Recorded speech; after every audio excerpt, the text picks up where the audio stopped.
मरे घर पनिया पिलाई दी है जान गे कफन ओढ़ाई दी है टूटत ही जब प्राण गे मरे घर पनिया पिलाई दी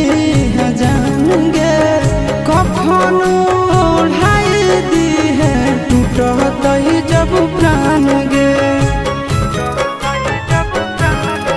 हगे हमारा से तोरा जाती प्यार होता भेंट सक छात कर लगे